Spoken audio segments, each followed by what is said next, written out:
Salut à tous et bienvenue dans ce nouvel épisode de Photantique où l'on parle de photographie antique et atypique.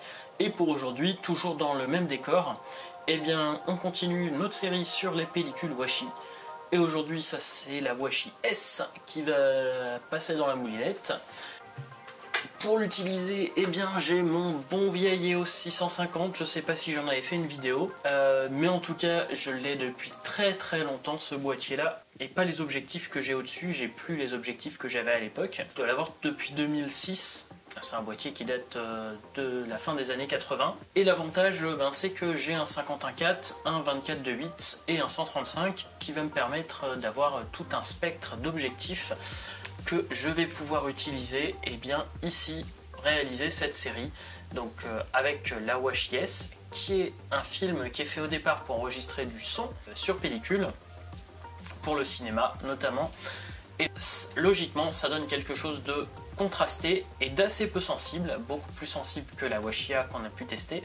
D'ailleurs elle n'a pas du tout la même tête, on voit qu'elle est déjà plus épaisse et qu'elle ressemble plus à une vraie pellicule.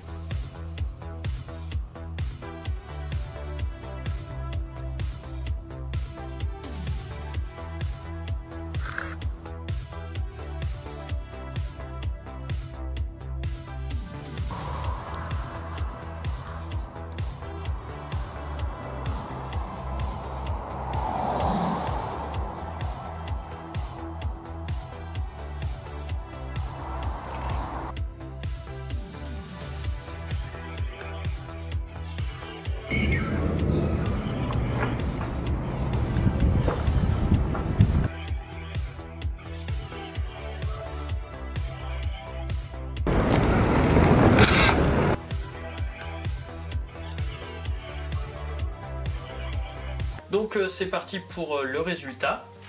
Donc voici le résultat de la Washi S. Maintenant que c'est développé et scanné. La prochaine étape.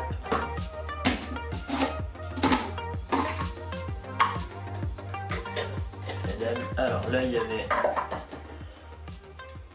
truc de couleur, je sais pas ce qu'il y avait. Il n'y a pas l'air d'avoir grand chose, mais du coup je laisse mourir.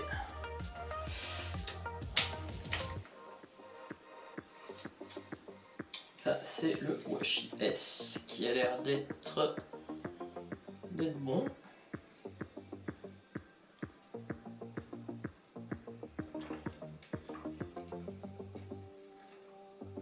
C'est même peut-être plus contrasté que le A.